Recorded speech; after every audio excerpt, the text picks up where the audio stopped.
चारों तरफ धुंध ही धुंध छाई हुई थी। न जाने कब बरसात हो जाए और कब बर्फबारी हो जाए, जिसका तो कोई ठिकाना ही नहीं था। वहीं रामू जंगल जंगल भटक रहा था। नया साल आने वाला है, पर उसके पास तो खाने को कुछ भी नहीं है।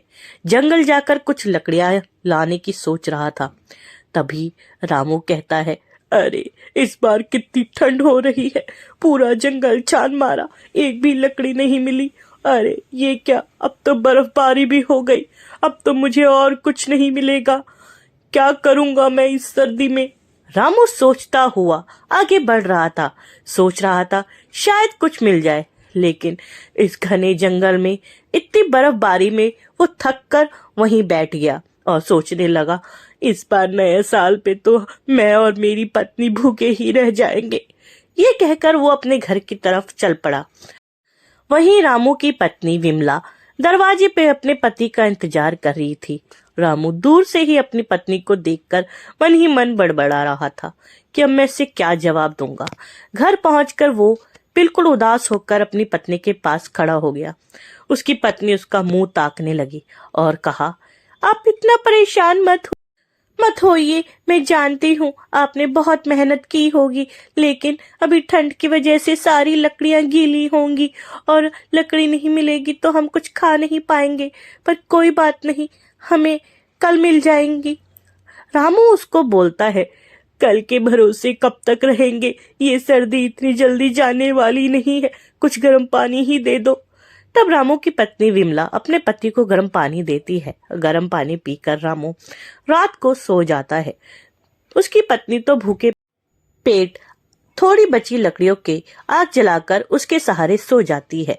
रामू भी वहीं बगल में सो जाता है, पर उसे रात भर नींद नहीं आती। उठ कर वो बड़बड़ाता रहता है कि कैसे भी ये रात कटे और मैं सुबह होते ही जाकर जंगल से कुछ लकड़ियां लेके आऊं। अगली सुबह वो बहुत जल्दी उठकर अपने घर से निकल जाता है। विमला उसे समझाती है कि इतनी ठंड में मत जाइए, बाहर बहुत ठंड है और आपके पास तो मोटे कपड़े भी नहीं है।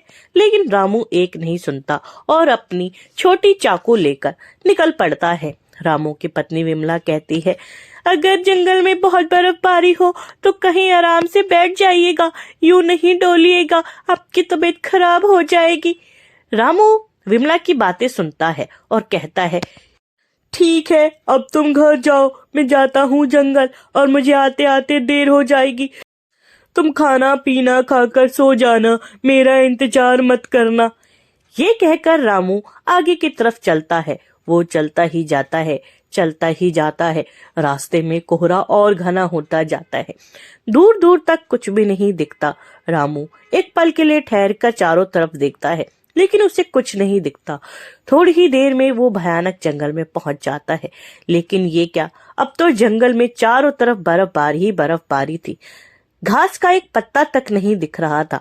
रामू कहता है, अरे ये कैसा जंगल है, यहाँ पे तो दूर दूर तक कुछ नहीं है। अब मैं क्या लेके जाऊंगा घर।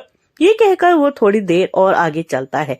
तब वो देखता है कि वहां दूर एक झोपड़ी है। वहां पर एक शिकारी बैठा है। शिकारी भी रामू को देखता है और कहता है, अरे इतने भयानक जंगल में ये कौन आदमी है जो इधर आ रहा है, कहीं कोई चोर उचक्का तो नहीं। शिकारी रामू को अपने पास बुलाता है और कहता है, अरे कौन हो तुम और इस भयानक जंगल में क्या कर रहे हो।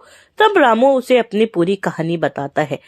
बेचारे शिकारी को दया आ जाती है और कहता है, ठीक है, तुम अभी रात में मत भटको, रात बहुत ज्यादा हो चुकी है और बहुत ठंड भी है, तुम इस ठंड में मारे जाओगे।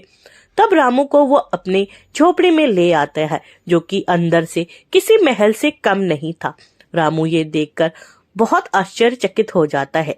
शिकारी उसे गर्मा गर्म चाय देता है। वो चाय पी के बहुत सारी बातें करने लगता है और कहता है, अरे साहब, इतने भयानक जंगल में आप यहाँ क्या कर रहे हैं। तब शिकारी कहता है, मैं एक शिकारी हूँ। बहुत देर तक बातें करके दोनों सो जाते हैं। सुबह शिकारी रामू को बहुत सारी लकड़ियां देकर घर भेज देता है। रामू बहुत खुश होता है कि शिकारी ने उसकी कैसे मदद की, जैसे उसके लिए वो कोई दूत हो। वो ये बातें बड़बड़ाते हुए अपने घर की तरफ चल देता है। सर पे लकड़ियों का बोझा लेकर वो बिल्कुल भी थकान महसूस नहीं करता, क्योंकि ये उसके लिए खुशी का पल था। विमला इतनी लकड़ियां देखकर आश्चर्यचकित होती है और कहती है, अरे पूरा जंगल ही काट लाए क्या? तुम तो दिख भी नहीं रहे, इतना लकड़ियों का गट्ठर कहाँ से ले आए?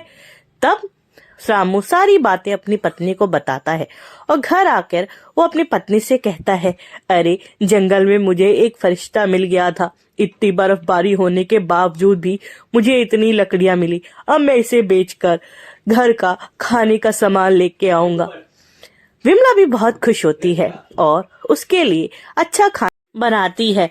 रामू तो जैसे खुशी के मारे कोई ठिकाना ही ना रहा था। वो तो लगातार बोले जा रहा था, इस बार हमारा नया साल बहुत अच्छा गया है।